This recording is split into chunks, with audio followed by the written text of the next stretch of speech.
ஓம்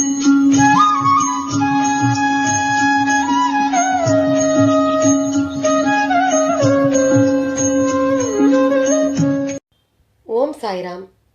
அன்பு குழந்தையே, விரக்தியை தூக்கி எறி. அதுதான் உனக்கு முதல் எதிரி. எல்லா செயல்களிலும் வெற்றி பெற்றுக்கொண்டே இருக்க எவராலும் முடியாது. எல்லோருக்கும் வாழ்வில் வெற்றி தோல்விகள் உண்டு. அதை எப்படி மன வலிமையுடன் கையாளுகிறார்கள் என்பதுதான் குறிப்பிடத்தக்கது. எனவே உன்னை ஆக்கிரமித்து உள்ள சோர்வு, கவலை, விரக்திகளை தூக்கி எறி.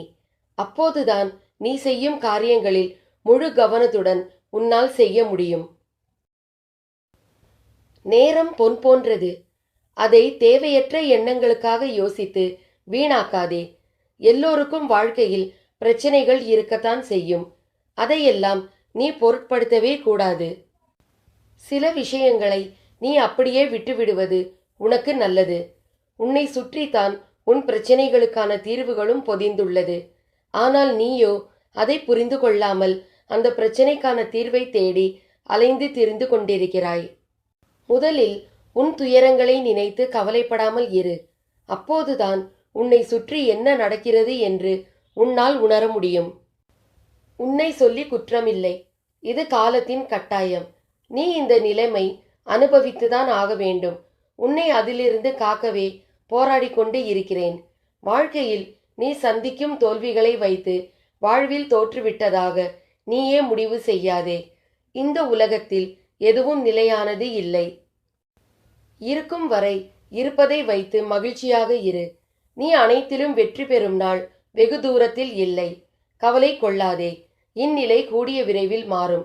கலங்காதே. அப்பா நான் இருக்கிறேன். சாய்பாபா ஆதியும் அந்தமும் இல்லாதவர். மறைந்தும் ஆத்ம ஜோதியாய் தன்னையே தன் நாமத்தை நினைப்பவர்கள், தன்னை சரணாகதி அடைந்தவர்கள், ஆதியும் நீயே, அந்தமும் நீயே, அனைத்தும் நீயே என அவரை சரணடைந்தவர்களின் மனதில் ஆத்ம ஜோதியாய் அமர்ந்து அவர்களுக்கு அருள் பாலித்து கொண்டிருக்கிறார். ஒரு உண்மை என்னவென்றால், அவருக்கு மிகவும் பிடித்த உணவே சப்பாத்தியும் கஞ்சியும் மட்டுமே. ஆனால் இன்று வணங்குபவர்கள் அவருக்கு தங்க வைர வைடூரிய நகைகள் அணிவித்தல், ஸ்வீட் படைத்தல், பட்டாடைகள் அணிவித்தல் என அவரை ஓர் இன்றைய பெரும் கோடீஸ்வர பீடாதிபதிகள் சாமியார்கள் போல் ஆக்கிவிட்டார்கள். பங்காளன் அவர் நாமத்தை எப்போதும் சொல்லிக் கொண்டிருப்பதை மட்டுமே, அவர் பாதங்களில் சரணாகதி அடைபவர்களை மட்டுமே விரும்புபவர் என்பது நிறைய பேருக்கு தெரிவதில்லை. பக்கிரியாய் அலைந்து திரிந்து கொண்டிருந்த சாய்பாபா எனும் சத்குரு சாய்நாதன் எப்போதும் ஆடை அணிகலன், விரதம், 6 வேளை பூஜை, புனஸ்காரம், மந்திரம், ஜெபம், யாகம் இவற்றையெல்லாம் விரும்புபவர் அல்ல என்பதை உணர்ந்து கொள்ளுங்கள். சாய்சத் சரிதம் 1 வாரம் படித்து விரதம் இருந்து பூஜை புனஸ்காரம் செய்து முடித்துவிட்டால் அப்படியே அனைத்தையும் அள்ளி தந்து விடுவாரா? அதற்கு பிறகு அவரை வணங்க தேவையில்லையா? இது போன்ற விஷயங்களை பரப்புவதே தவறு. அல்லும் பகலும் என்றும் எப்போதும் சாய்பாபாவின் நாமத்தை வாயாலும் மனதாலும் உச்சரித்து கொண்டே இருங்கள். சாயி சாயி என்று சொன்னால் போதும். துன்பங்கள் ஓடும், துயரங்கள் தீரும், வறுமைக்கு நிகரற்ற வாழ்க்கை வந்து சேரும். பாத கமலத்தில் சரணடைந்தேன் சாயி சாயி. ஓம் சாயி நமோ நமக. ஸ்ரீ சாயி நமோ நமக. ஜெய ஜெய சாயி நமோ நமக. சத்குரு சாயி நமோ நமக. அவர் நாமத்தை மட்டும் சொல்லிக் கொண்டிருந்தாலே போதும். அவர் நமக்கு அருளுவார்.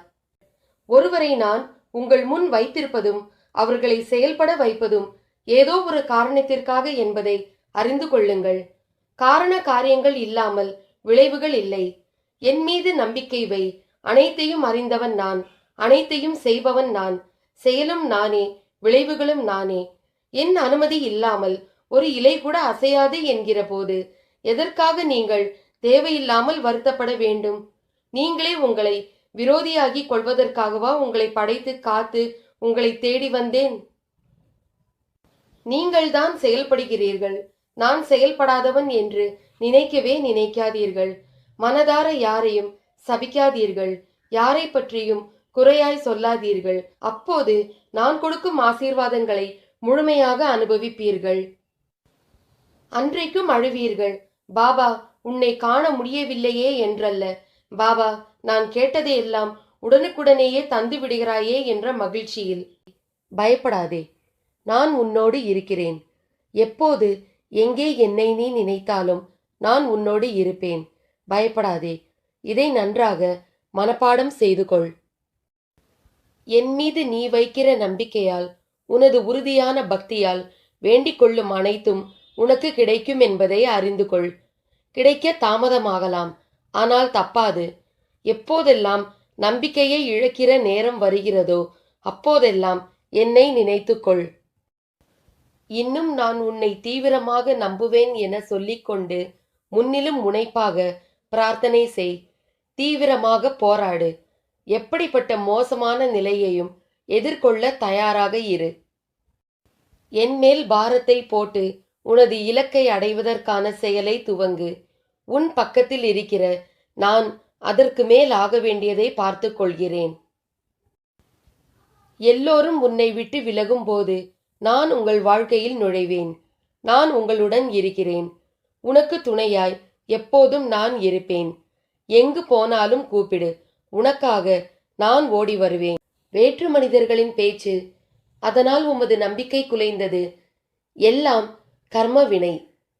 உலகம் என்ன பேசுகிறது அல்லது எத்தகைய துன்பம் அளிக்கிறது என்பது பற்றி யோசிக்காதீர். பாபாவின் சரணங்களில் உமது உள்ளத்தை நிலைநிறுத்தும். அப்போது பாபா உமக்கு சாந்தி அளிப்பார். உள்ளத்தில் உறுதியும் தன்னம்பிக்கையும் கொண்டவர்கள் வாழ்க்கை இறைவனால் நலமே அமைவது சத்தியம். தோல்வி கண்டு துவளாமல் நித்தியம் பக்தி செய். சத்தியம் உன்னோடு இருக்கும். மனிதர்கள் வெறும் கருவிகளே. பாபாவே நம்மை இயக்குகிறார். பொறுத்தார் பூமி ஆழ்வார். இந்த உலகில் குருவின் வாக்கு ஒன்றுதான் மனிதனை காப்பாற்ற முடியும். குருவை நம்பியவர்களுக்கு கேட்டதெல்லாம் கிடைக்கும். யார் யார் நினைவுகள் எப்படி இருக்குமோ பயனும் அப்படி இருக்கும். குரு சொன்ன வார்த்தையில் நம்பிக்கை வைத்தவனுக்கு நினைத்தது நடக்கும். வாழ்க்கைக்கு வேண்டிய உணவும் உடையும் எவ்வாறு கிடைக்கும் என்று ஒரு கணமும் சிந்திக்க வேண்டாம். ஏனெனில் அவை முற்பிறவியில் செய்த கர்மங்களுக்கேற்றவாறு பிரயத்தனம் செய்யாமலேயே கிடைக்கும். இவற்றை சம்பாதிப்பதற்கு பெருமுயற்சி எடுத்தீர்களானால் அத்தனையும் வீண். அதற்கு பதிலாக ஆன்மீக வளர்ச்சியில் இரவு பகலாக கவனம் செலுத்துங்கள். உன் அன்பினை மதிப்பவரிடம் அன்பாக இரு. எந்த சூழ்நிலையிலும் அவரை விட்டு கொடுக்காதே.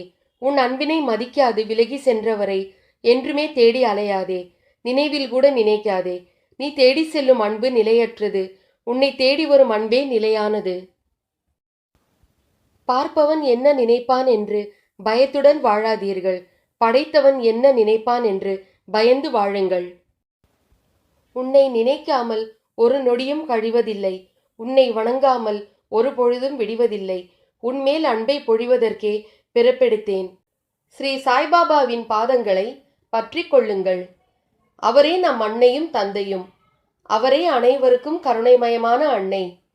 கூவி அழைக்கும் போது ஓடி வந்து அணைத்துக் கொள்வாள். தன்னுடைய குழந்தைக்கு என்ன தேவை என்பதை அறிவாள். உங்களுடைய கொடிய வியாதியையும் வழியையும் அவருடைய தரிசனத்தால் குணமாகி விடுகிறது. எள்ளளவும் சந்தேகம் வேண்டாம்.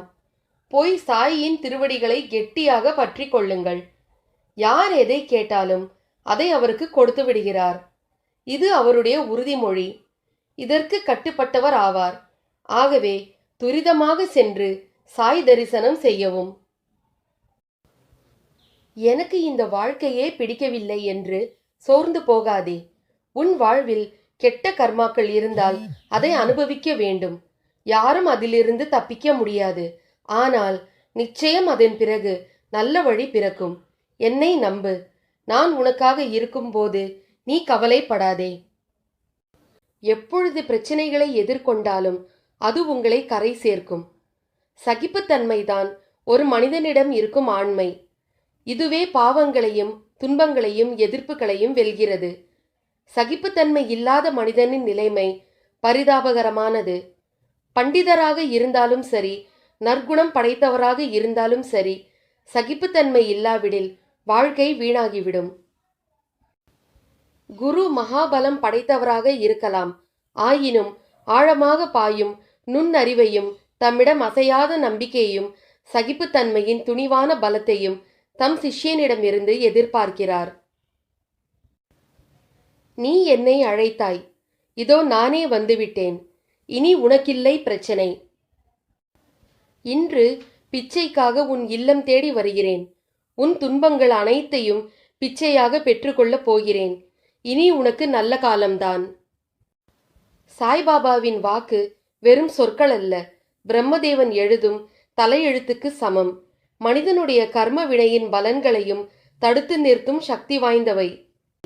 வைரத்தை போன்ற பாபாவை குருவாக அடைந்த நல்ல அதிர்ஷ்டம் உள்ள ஒருவர் தாழ் உணர்ச்சியுடன் அழுவதும் கவலை கொள்வதும் பரிதாபமானது.